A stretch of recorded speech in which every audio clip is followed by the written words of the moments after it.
Before we start, I want to set the context. What you're hearing is one of the first recorded rap songs out of Richmond, California, and one of the earliest recordings out of the Bay Area. Globe Town, they're coming. Yeah, the task force. I represent the area.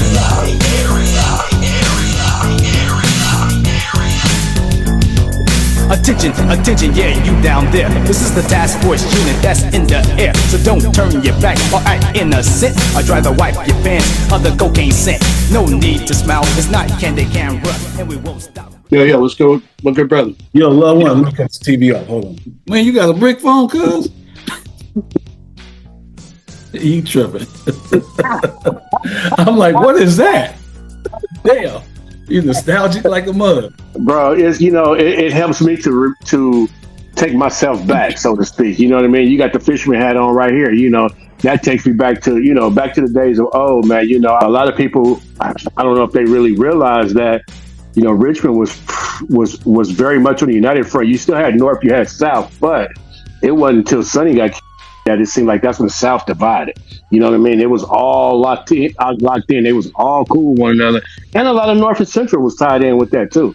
You know what I mean? Maybe a spat here or a spat there, but it wasn't nothing that was too far out of hand. Everybody could go to Hilltop for the movies. Everybody could go to the Nickel Park to support their little brothers and them at the baseball games. And, Rich was still at football games. And it wasn't until really the Warren 90s when it kind of changed. You know what I'm saying? Where it really changed. You know what I'm saying? So I'm gonna count you in. 3, 2, 1. And today's guest represents a piece of Bay Area history that doesn't always get its proper credit. Rodney Disco Alamo Brown was the first recorded rap artist out of Richmond, California, releasing music through Globe Town Records at a time when the Bay was still defining its voice on wax. His work sat in a powerful lane, very much in the spirit of Bat Around by Toddy T and Girl, That's Your Life by Too Short. Records that weren't chasing trends, but actual reporting reality. This was street documentation. It was social commentary, Bay Area truth before the spotlight fully arrived. So, Rodney Disco Alamo Brown, man, welcome to the flow. Thank you for having me, good brother. It's an honor to be here with you. Man, thank you for being a supporter. So, have you seen the video in 1985 when the West began?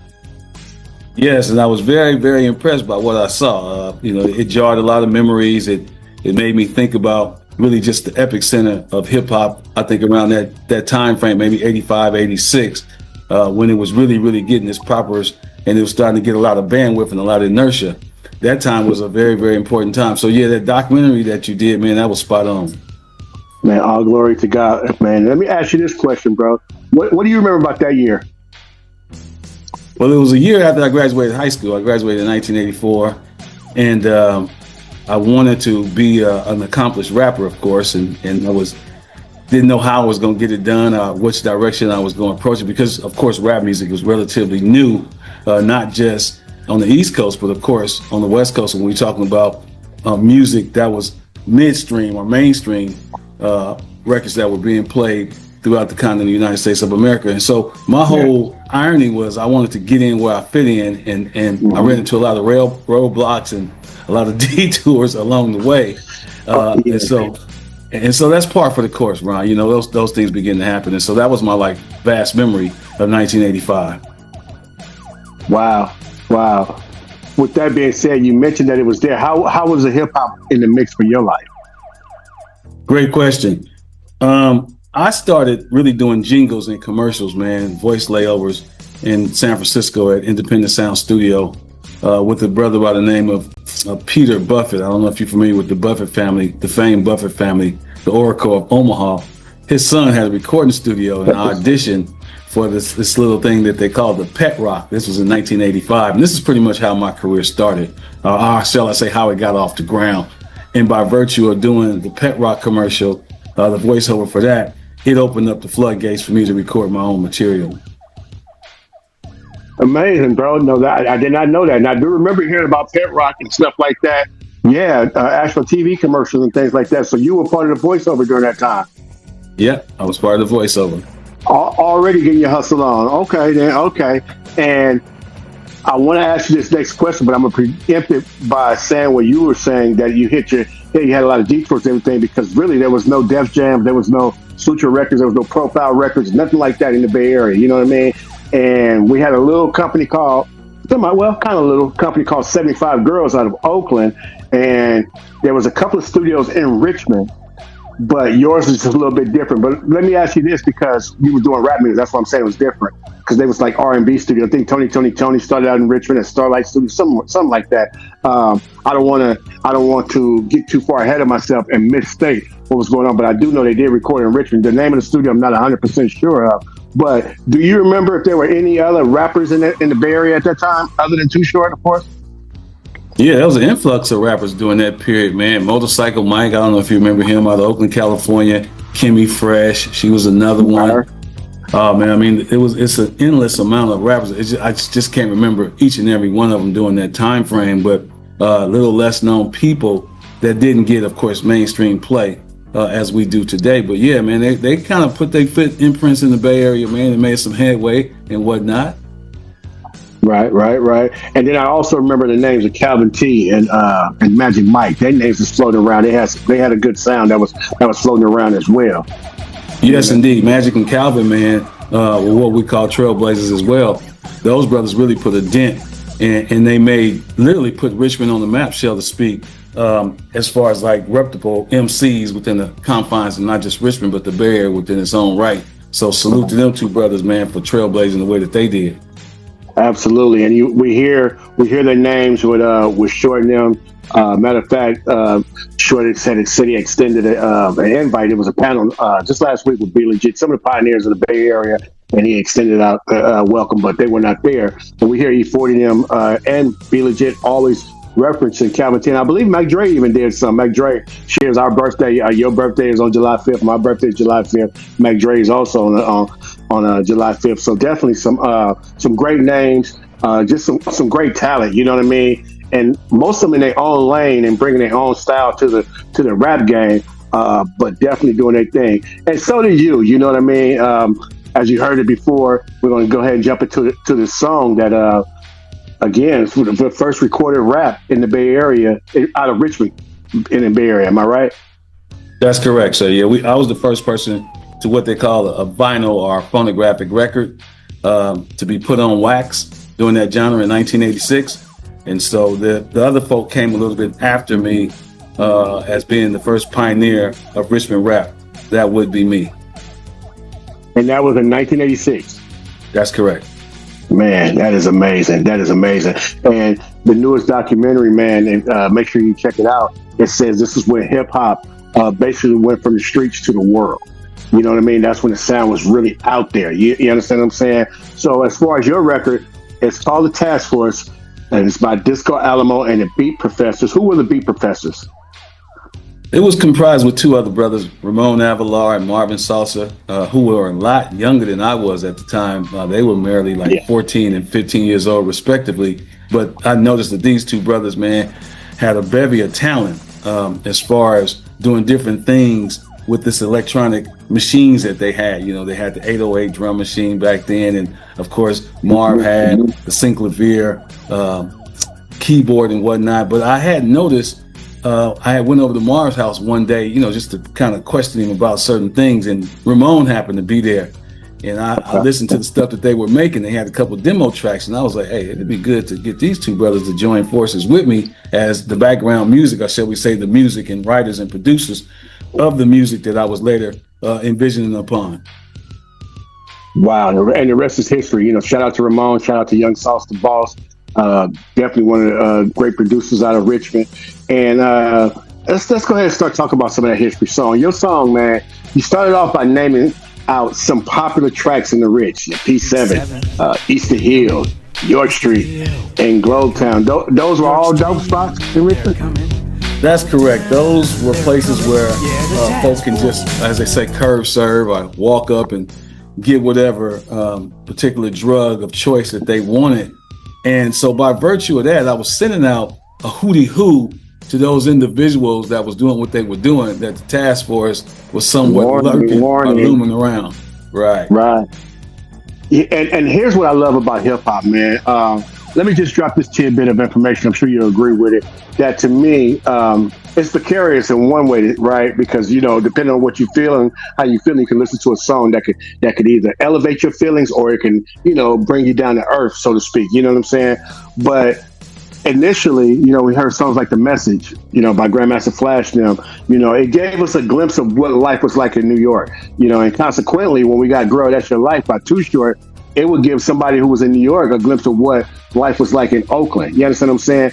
This record right here, although you named dope tracks in Richmond, these easily could have been cities across the nation: New York, LA, Chicago, H-Town, and the list goes on and on. But you went south to central to north and back again to the south. Shows how close the Rich was back then. Would you agree? Yeah, that's absolutely correct. When I named these locales and what they really truly meant, and I wasn't doing it to be quote unquote snitching. I was really giving folks a picture, a painted picture of what was going on within the confines of Richmond, California during that period. And those that followed, or those that were within the confines of the enclave, knew exactly what I was talking about based on the fact that they can walk out their door. If they live in close proximity of those particular areas, then they knew what time it was. But for those who were elsewhere that heard the song, they probably was like, wow, man, the whole town is infested with this drug culture and it's taking storm and it's taking over within the confines of our city. And so my whole ideology was to just paint this picture, like without a broad stroke. I wanted folks to know exactly what was jumping off in the Rich at that particular genre and time. Man, and I don't think that people could really fathom the unity we had in the town. Friday and Saturday nights, for instance, I lived on the corner of 18th and Cutting, South 18th and Cutting, so that was definitely on the south side. And I would just witness, I'd have a speaker on my porch, few of my homeboys and girls would be there, and we would just watch all the vehicles driving up and down Cutting, and literally we would know who they was, where they were from, just like, the vehicles was like the jerseys that we see on football field, the names on the back, that's what their cars was. You know what I mean? We knew, oh, that's Salvador from P7. That's such and such from North. That's, that's this. That's him. That's her. You know what I mean? Because there was some young females out there that were doing their thing too. They was in the mixed 86 as well, just to use an old school term. But that was just, that was life as we knew it. And from my observation during that time, that was probably the prime time to really get started.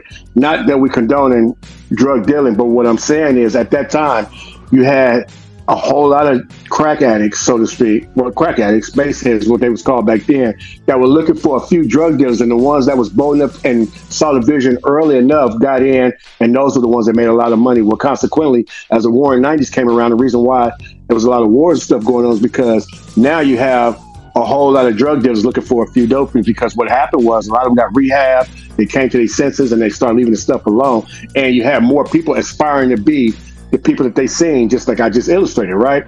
And that was consequently the downfall as far as we knew it, the way to get out and make a whole lot of money and be successful of. But in your lines, man, you said, don't turn your back or act innocent or try to wipe your hand in the cocaine scent. Don't turn your back or act innocent. I'd rather wipe your pants of the cocaine scent. Do you think that the game needs more warnings like this? Yeah, man. I've always said this, and being from that confine, which is Globetown, and I would watch a lot of the activities that would jump off, right? And what I saw, it was fun. What's the Richmond townhouses. The Richmond townhouses. And so I'm going to go back right quick, Ron. A lot of people didn't know that I was the person who coined the term Globetown. And the reason why, and I tell you why, there was 5 buildings. And so when you figure out GLOBE, Globe, for the 5 buildings, and then it was a town, it was enclaved like a town, like a little village. So I said, man, we're going to call this Globetown, and hence Globetown Records, which I later founded and became the proprietor of. But I always saw, like, it seemed to be fun in the beginning, but then it was pain in the end. And you hit it right on the nail when you said it was supply and demand, but it was too many people trying to jump in, as they say nowadays, jump off the porch and jump in the game on a banana peel. And it became influx, right? And so with the influxation is everybody is trying to get the same token or the same dope fiend, so to speak, to pad their pockets. And I think that's when it became a little bit exacerbated and the game got real thick, so to speak. And so by virtue of that, you had individuals who didn't know how to deal with this new trade or the rules of the game began to, shoot at one another and then have these warring factions against one another, which really, as they say, it put a black eye in the game. Right. So you call it the Globe Town. That name stuck. They still reference it. Was it the T's or they call it the Globe to this day? Okay, man. You definitely deep thinker, bro. But let me ask you this question, man. What's a Hubba? A $20 rock, or a 5-piece $5 rock, a $1 rock, a 50-cent rock. Interesting terms. A crack rock, basically. Okay, because you mentioned when I heard it in the song, I was like, man, that was just, that was old school. That was before they even called it bass rocks. That's what it was called, man. Hubbas, man. You smoking Hubbas, man. They on them Hubbas, selling Hubbas. So, do you remember when do you remember first seeing them come on the scene? Yeah, man. I remember when drugs came into the confines. Not should I say the crack came into the confines. It was like 84, maybe late 83, around that time frame, because they was using bass at one time. And then, of course, with Rick Ross and all them, what they were doing in Los Angeles, California, it made its way up to Northern California in terms of crack cocaine and what that looked like. And then the invention of it, or should I say the intrusion of it, and how it just exacerbated the market per se. But it really did a horrible job on a lot of our people, man. And so we still feel the remnants of it and the residuals of it to this very day, as we looking like Mike Tyson looking for our mouthpiece, trying to get off the canvas. If you drive around Richmond occasionally, like I do every day, man, and I see certain elements or residuals of what that did, it's very alarming, to say the least, man. It was a horrible pandemic, so to speak. For real, man. And I had cousins who said that they would get arrested. At one time, they would get arrested when the crack was first on the scene. I remember getting arrested and then released because there was no way to get charged yet. It wasn't on the books yet in like late 83, like he said, up until 85, somewhere like halfway through 85. You know what I mean? So, yeah, that was just the way that the game was, man. You got a line here where it says collect, where you talk about a collect call on a disconnected line. And these youngsters these days may never understand this. Get the final sales of the Hubbard 2 Dazed. Now you're off to jail, so you take it in the custody just that quick. And you say you want your lawyer, isn't that right? Click. As you proceed to dial the number, still shocked and nervous. The operator says this number's out of service, so you stare at the phone. And in comes Enid, see you later, home pitch. You're off to Martinez Task Force. You remember saying that? Yes, sir. So what I'm referencing is when you go to jail, whether city or county, you're allowed a certain amount of phone calls. And so old boy was trying to call his mom or his relative so he can make bail, but he dialed the number, but the number is disconnected, so he has no access to gaining ties to anybody. And so when I'm talking about Enos, one of the members of the task force, when he comes in to send the brother off to Martinez, as they make that exchange from the city jail going to the county jail, usually people like Dags or Enos was coming in to tell him, hey man, your time is up, it's time for you to go. So that's what that was referencing from. Right. And Enos and Dags, I guess they was partners then. Later on, you had your Sherrocks, your Goldbergs, your Wards, and the list goes on and on. You know what I mean? As far as those standout officers that were on the course. And let me tell you something about the truth in that. Man, do you know that the Richmond Police Department said, and it's a known fact, or it was a known fact, I don't know what it is today since Richmond's been gentrified, but the fact was that there were 3 trips daily from the Richmond jail to Martinez, transporting people that had been arrested to the county jail, and they didn't miss a trip. Three times a day, they did not miss a trip. Every scheduled trip had a prisoner on their way from Richmond to Martinez, and that was just out of Richmond. Imagine what Pittsburgh was doing and what the sheriffs was doing in North and other places. We're talking about mainland Richmond, you know what I mean? North and I think, what is it? Parchester, they not necessarily in the Richmond police jurisdiction, but you get what I'm saying? And they didn't miss a trip for years. No, I definitely can relate to what you're saying. I mean, because as you said earlier, like with the influx of dealers, there was so many people, man, trying to get twos and fews on the block. Some of them was just block monsters, some of them was just block hugging, some was just in the way. And when you got individuals like that, and when you think about, it was called Operation Clean Street, right? That was the name of the operation, and Enos operated upon. And so their whole analogy was, we're going to clean the streets up by any means necessary. I mean, they wasn't running rogue like ICE and the Gestapo and all that fugaziness, but they had some kind of interesting tactics that I observed that they would do.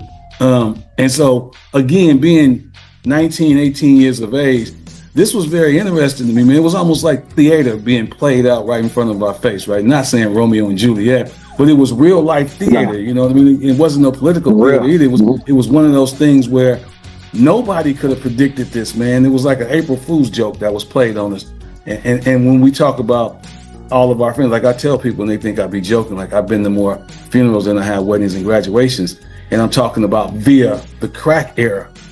Those chronicles of that is what I'm really, really talking about, man. And it's so disturbing and it's so painful that you and I both had a lot of friends, whether incarceration or death, that we lost to this particular pandemic, man. It is just so prolific and horrible, man.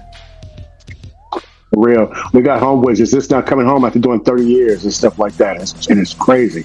You know what I mean? They're coming home now after, 30 years. And what's the name of the clique? What does they call it? 100+ years or something like that? Folks like that. Oh, yeah. 100-year enterprise. Yeah. Yeah. And it's just all a part of, from that game, man, way back then, and here's Clean Street. You actually brought back a memory, man. I stayed, 18th and Cuddy. My grandmother lived on 3rd and Main, so walking down there, I'd have to pass through like 3 different spots, right? Yeah, we had 15th, which was popping, and we had there was 9th Street, 8th Street, Virginia over there was popping, and then of course the main line been there since. Been there, you know what I'm saying? But I remember one time walking through 15th, walking there where the little the island is, and seeing the police sitting in the middle of the street. I don't know who the officers was. They was in a white task force car, and they was on the speakerphone. They said, "Yeah, clean up your act." They was pouring Tide out the window. You know what I mean? So that was part of that Clean Street. So they had jokes at the same time, though. You know what I mean? And it was crazy, man. It was crazy. So look, let's go there. Huh? I'm sorry. No, I was gonna say, man, it was kind of like a Smud and Jeff show, right? It was a lot of comical, comedic experience that they was doing, and what they would do, man, what I thought was interesting, they would come through the T's and the dope track and play the Task Force song through the speaker. And so I thought I was out there one day, and I thought I was tripping, man. I hear the song playing, I'm like, "What? You serious? What part of the game is that?" I mean, I was cool with it, like I'm getting free advertisement, but that became like part of their vernacular when they would hit the Trizacs. Yeah. Man, I guess Task Force liked the likes too. You know what I'm saying? That was their way of getting their likes back then. You know what I'm saying? Just staying connected and getting that attention, bro. That's wild. That is wild. So with this song, though, you're narrating this brother's story, right? First off, did you say face McKinley in criminal court? That's correct. McKinley was a judge at that time over on 37th at Judge Carroll's courtroom. That's what it's called now, the Superior Court. And so when these individuals, as you just eloquently stated, that was coming from Martinez, and they got this court date, but now they got to face McKinley. And so McKinley was watching them. He was sending them about their merry way. It wasn't no twos and fews either. He was giving them fish food and above. And when I say fish food, I mean 5 years.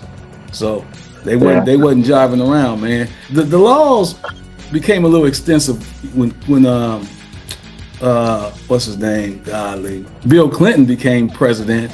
Of course, with the 1968 Omnibus Street Crime Act and all that kind of stuff that they initiated within the confines of the United States of America with the crack dealing and all that stuff became so enormous. Reagan wasn't as tough as he said in terms of, the war on drugs. But I think when Clinton got in there, it just became a little more developed because it was so widespread throughout the continent of the United States of America. But no, when you talk about people like McKinley and other judges, man, they was really serious, and there wasn't no more leniency in terms of sentencing. Yeah. Now, side note, I'll probably edit this part out. I don't know. But was he married to Patricia Ann McKinley? It was a black judge too by the name of McKinley. She passed away. She got her stone over there. Okay. Yeah, she presided over. Yeah, she presided over my mom's case. I remember that my mom had a case where her ex-boyfriend tried to kill her and killed her new boyfriend, and she was a judge. She was a sitting judge. She lived over there by Richmond Boys Club on 20th Street. She was from that area. You know what I mean? Yeah, yep. So that's the McKinley I thought you were talking about. But once again, another part of history, man, that you're giving us. And along the way, he had been to jail. Now he's out. Great He's out on voice. bail. On the very next day, you're less got free. Now you work at P7 and 15. You explain to your girl it's your last resort. Now you must face McKinley in the criminal court. Operation Clean Street and Task Force. One step above the dealers and the city of court. Always around the track when you least expect it. Maintaining the motto and serve and protect it. Doing their job as dandy doodle. Some say the task force is a little too brutal. Task force. Now to handle his business, and you say he's out there saying that this is his last resort, but then you said he's working P7 and 15. So can you tell us why that was significant? Well, I think what happens, man, if this is all you know, this is the end all tell all for you, and you done jumped in the water with both feet, you don't have anything else to stand on. I mean, that's your only source of getting income, your only way of making money. And so if you thinking that, well, I was over in the T's getting it in, I'm finna go over here now, thinking that they wouldn't know who I am per se, I can switch tracks. And back then you can do that. You can set hop. You know, Yeah. You got a cousin over there, somebody you went to school with. Yeah. Mm-hmm. Yeah, you could set hop back then. But again, because that was the only source of income, that's what these individuals was doing, what they was doing, going to different places. Yeah, it's a reality still for some people, even to this day. You know, they have that reality. So shout out to those who was able to come out and get back on their feet and it went legit. And I pray that they're able to stay with it. You know what I mean? Let me ask you this question though: in the '80s, were the bike boys back then, or was that a '90s thing? That was a '90s thing. They expanded it. Yeah, they expanded it. It derived from the task force, but they felt as though, the jump out boys, we say the task force, aka the jump out boys, wasn't as elusive as they were if they rode on motorbikes and snuck in and did different deviated missions going into the dope track from different angles. Man, and let me tell you something. I don't know if they had a stealth mode or something, but there must have been some hybrid motorcycles because we really couldn't hear them coming. You know what I'm saying? It would have to be somebody that's like blocks away. That I don't know, because there wasn't no cell phones back then. It wasn't till the '90s that we started having cell phones. The word to get out that the bike boys is out, and folks would really just pack up their toys and go home if they knew the bike boys is out, because they were no joke. So for them to be, and the bike boys are police officers who are riding with the jump out boys who are in their cars, but the bike boys go first, and they on motorcycles, dirt bikes, and they can hit just about any terrain. So it's really hard to get away from them boys. They could easily hop off their motorcycles, tackle you, hop fences, and do all these kind of things. So they were very good at what they did, much to a lot of people's dismay.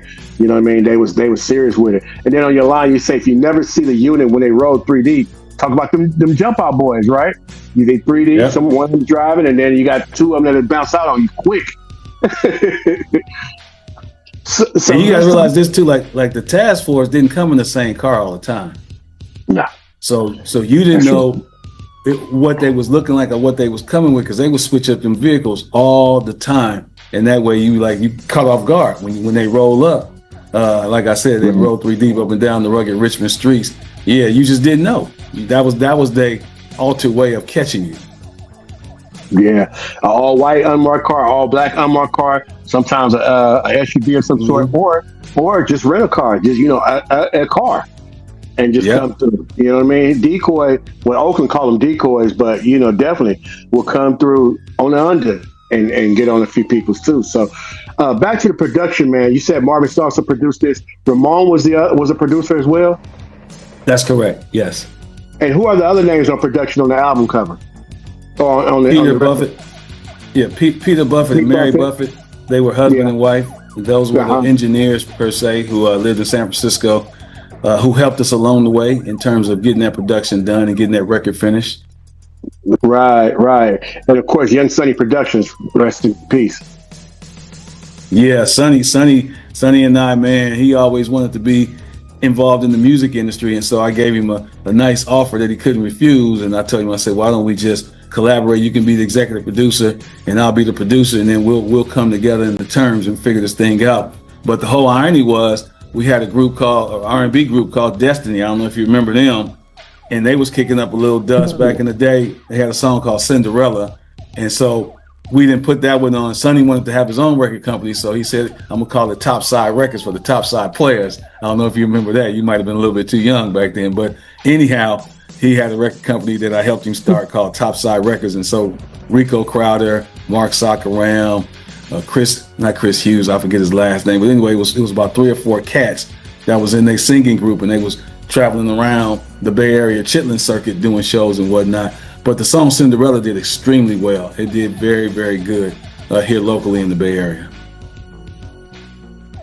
Okay, that's what's up. And didn't some of them go on to be went on to be with No Limit, right? On No Limit Records? Yeah, that's correct. So Rico Crowder, man, really, really made headway later on, maybe 15, 20 years later. He joined No Limit Records, of course, with Master P. He came in the barbershop one day when P was there. I made the introduction to each other, and so they made a pact with each other. One made it before the other one. They'd come back and get that person. And so P, fortunately, made it before Rico. And as a man of his word, he called me at the barbershop one day and said, "Where your boy Rico at, man? Tell him to get down here to L.A. Tell him to get his group down here to L.A. I'm going to sign him." And, of course, the rest was history. Wow. And so you one of the people that did get a chance to meet Master P. I'm asked all the time. I was like, nope, I've never seen him. I saw a couple of cars that was on the album covers driving around Richmond, but actually seeing him, I never did. But you saw him and was his barber as well. Okay. Yeah, I was his official barber, man. And let me tell you something about Master P, man. And this is what I learned that a lot of people don't know. This man had these grandiose ideas that, to me and you, if we were to hear them back then, we would have thought the man was crazy. Like, there's some people that I believe in this world, man, that can foretell certain things and can see things that other people can't see. And he would sit down and he would tell me, "Yeah, Alamo, I'm gonna do this, that, and the third." And this is the funniest thing. He would bring me his songs before he released them. And he said, "Tell me what you think about this." And I would listen to it. And I would say, "Hey, man, let's see if the streets like it." And I would sling the CD down Cutting Boulevard. And you could tell I would hurt his feelings, man. Yeah, you hurt my feelings by doing what? Yeah. And if you ever meet him, he'll tell you that story, man. Like, yeah, Allie used to throw my CDs down Cutting. Because back then, to keep it a buck with you, like, that wasn't mainstream hip hop that we was used to. I'm the ice cream man, and then the ghetto trying to kill me, songs like that. Yeah. And then the vernacular in which he sung the songs or rapped the songs, it just wasn't normalcy to what we was used to hearing. So I'm like, man, this garbage. Literally, I didn't tell him it was garbage, but slinging it down Cutting Boulevard would allude you to think that Alamo don't like it. Right? It's horrendous. But going back to his thought process of the way he saw things, the man was a genius. He really, really, truly was, way before his time. And he came up with this idea, and he was the first person that I see do it. At the bus stop, he would put his album cover on the bus benches, and also advertising on the bus. And I didn't understand it at that particular junction in time, but he told me, he said this to me, and I'll never forget. He said, "Think about it. How many kids riding buses? If they keep seeing this every single solitary day, they're going to become inquisitive, and then they're going to march their mama down to the record store to get the record." And it happened, just like he said it. But being in the mindset that I was in, I couldn't see that. I couldn't see that entrepreneurial ideology that he had. I just thought the man was crazy. Like, man, that ain't going to work, bro. You tripping. Come on, man, let me finish your head. I got 10 people waiting on me. Ain't nobody trying to hear all that foolishness. Wow, he was branded before Brandon was branded. That's amazing. That's something. And for the people that's listening, first of all, you made it this far. You got to like, you got to comment, you got to subscribe. This is documented real history that's going on here. But Alamo, just because we didn't talk about this aspect of it, you were the top barber at the top barbershop in Richmond at that time. Mark's Barbershop was the spot. It's where everybody came. Did y'all have a pool table in there? Help me remember. Y'all had a pool table Several. Pools. Yeah, so everybody, that's a kicking spot. Everybody will come through. Sonny's there on a regular basis. I remember one time, and they called him Young Sonny, but that wasn't all his name. His name was Young Sonny with all the money. So it made sense for him to be the executive producer. But when I needed a call up to Oxford Street, I was on my way to Oxford Street, my little Domino's pizza paycheck and everything. But I want some value because, I like to be fitted and everything because honestly, I aspired to be, and they set the trends, you know what I'm saying? So he would step out to that payphone right there, make the call up there, let him know little cuz on his way up there, whoa. Okay, it's cool for you. bam, I'm gone. And he right back into the inside, you know what I'm saying? So, and I don't know if it was dice games going on there. I know the pool table at their house on 11th Street they would shoot dice on that thing over there, you know what I mean? They didn't know what pool sticks was really, you know what I mean? But no, they would get their money by that too. But that was just, you already talked about it. It was, I ain't gonna call it smoke and mirrors, but it looked like fun and games until it got real. It was one of them feel good movies until it got real. And like you said, Judge started handing out them numbers and everything, and that's when folks started to realize, man, is it worth this? You know what I mean? Lil D say with all his success and everything else, that 3.5 year run, he said in 29 years was not worth it. So what happens when these young guys walk up to you and say, listen, I want to be the next Lil D. Like I've been hearing about you my whole life. And, I'm going to be bigger than you. And I'm not going to make your mistakes. I'm not going to get caught by the feds. I'm going to be, because I'm smarter than you. And I'm going to move slicker. And I'm going to stay under the radar. And I'm going to make $1 billion and no one's ever going to catch me. What do you tell these guys? Well, I got a saying when I be speaking in front of these youngsters. I tell them, man, if you trying to be like me, you's a damn fool. And then they asked me, why would I be a damn fool? I said, man, I just did 28 years in prison. You want to be like me? And then I tell them that they need to think about the consequences. I tell them, okay, let's say you do make you X amount of dollars, right? But you end up going to prison for 10, 15, 20 years, right?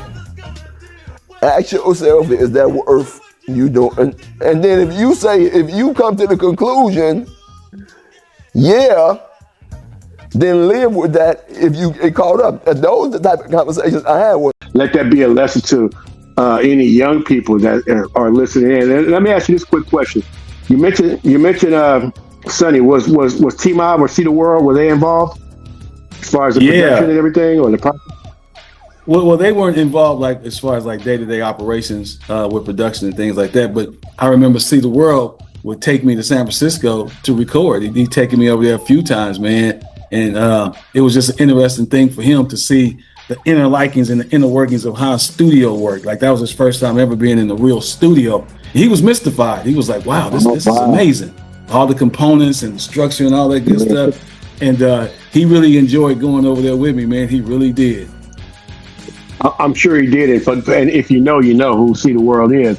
But just know his personality. He's one of them people that doesn't take much for granted. You get what I'm saying? He appreciates, and he's very down to earth like that, to where he does appreciate that kind of thing. So I can just imagine him just looking around, just like, wow.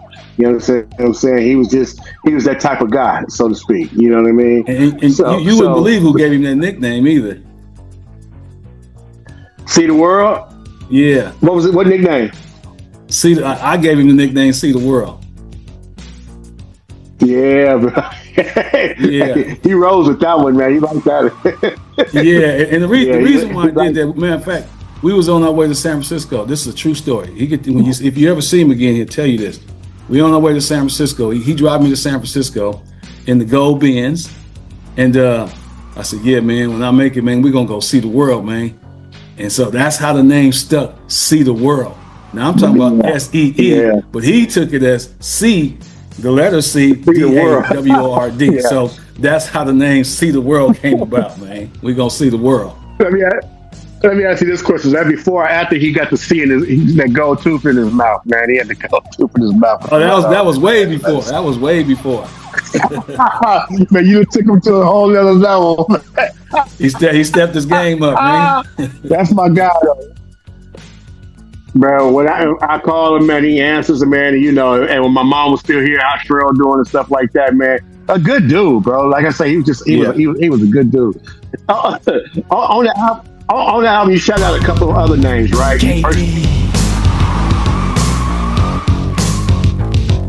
Larry, Alfred, Young Vest.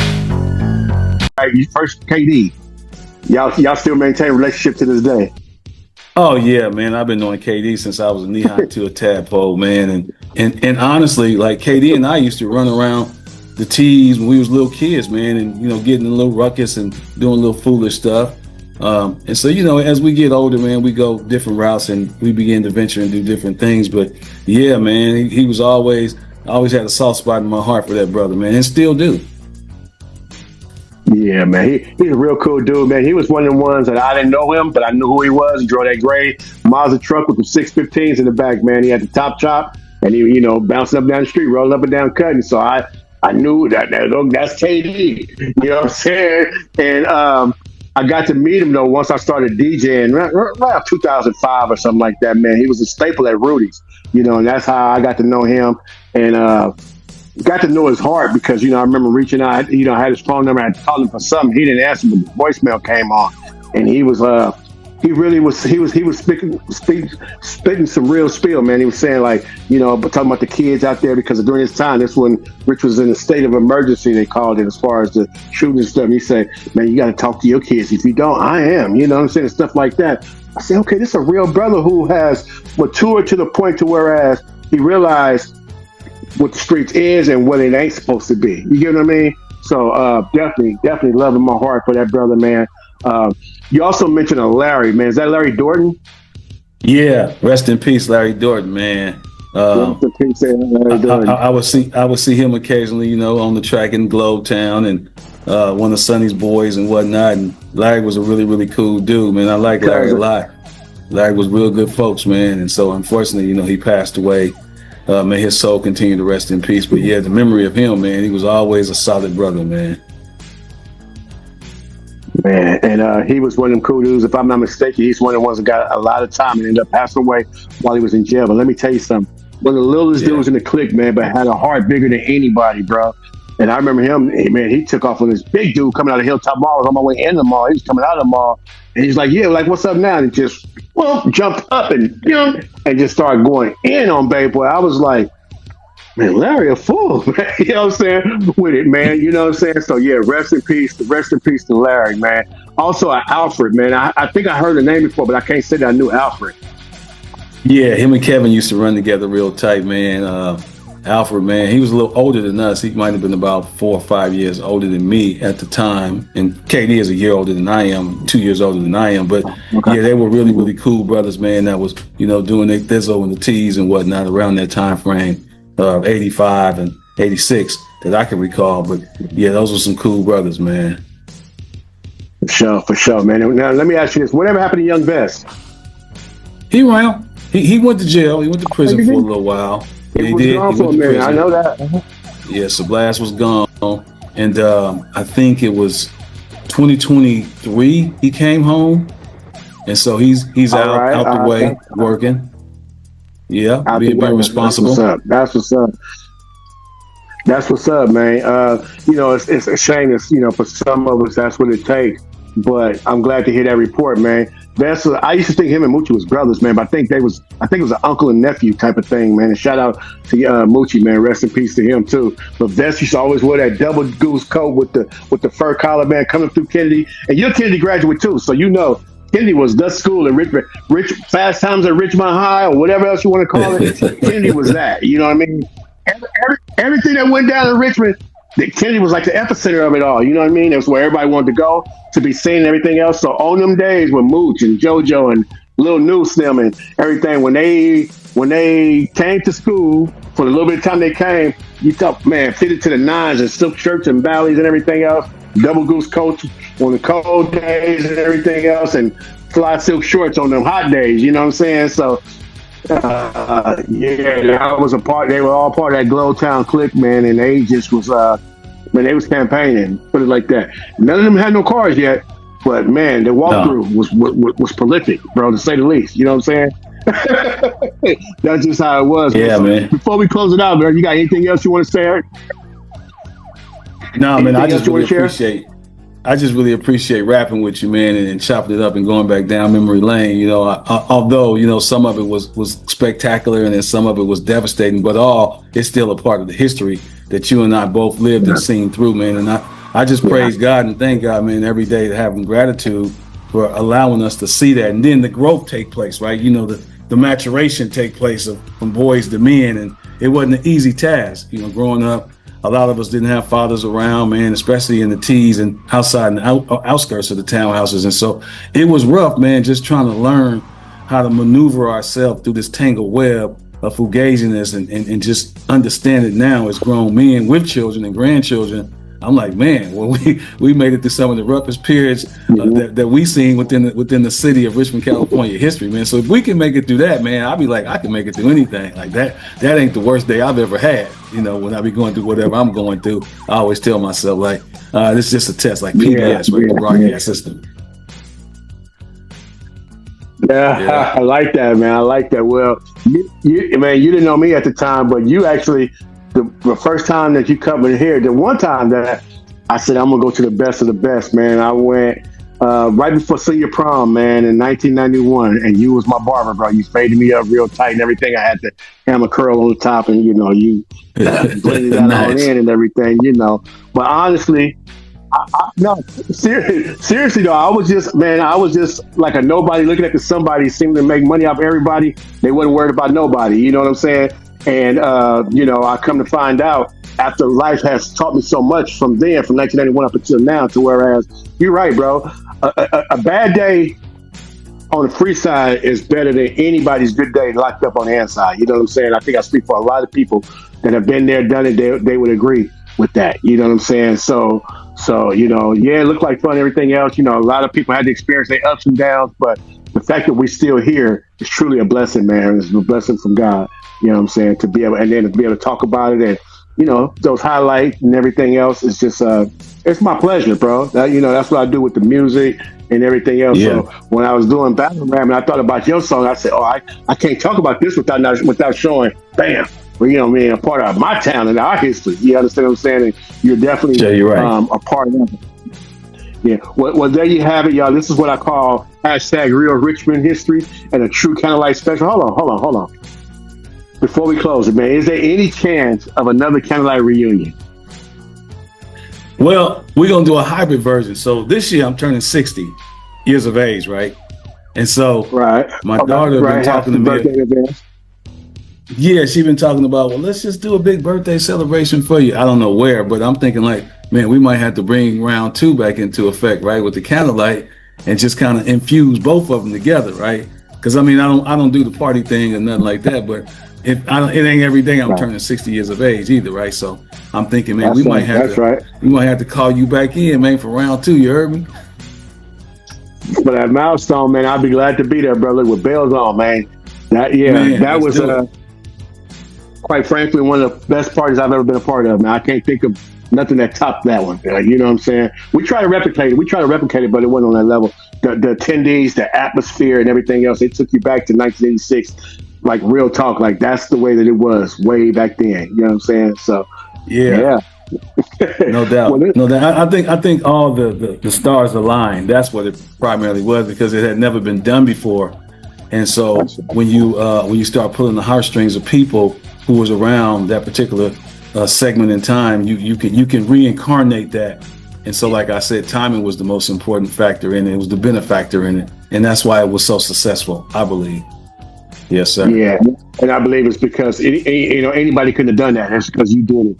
That had a lot to do with it. And man, yeah, you know how to give a party, bro. And you know how to make it an event. Put it like that. How about an event? You know, softball Sunday and the many other things. The ripple effect throughout the other cities of the Bay Area. They still riding away off stuff that you started, man. So again, I salute you, bro. Well, thank you, brother. Right, you're welcome. So this conversation is exactly why Classic Flow exists, to document the artists, the records, and the moments that helped shape the culture before the industry ever caught up. So Classic Flow, this is Classic Flow, the mix, the culture, the movement. Remember this, every beat tells a story, the flow is how it goes. Peace. Peace, my brother. Task Force. Tags and Enos, buddy. The Task Force. Don't forget the great voice, the Task Force. Tags and Enos, buddy, the Task Force. Don't forget the great boys. I represent the Yay area.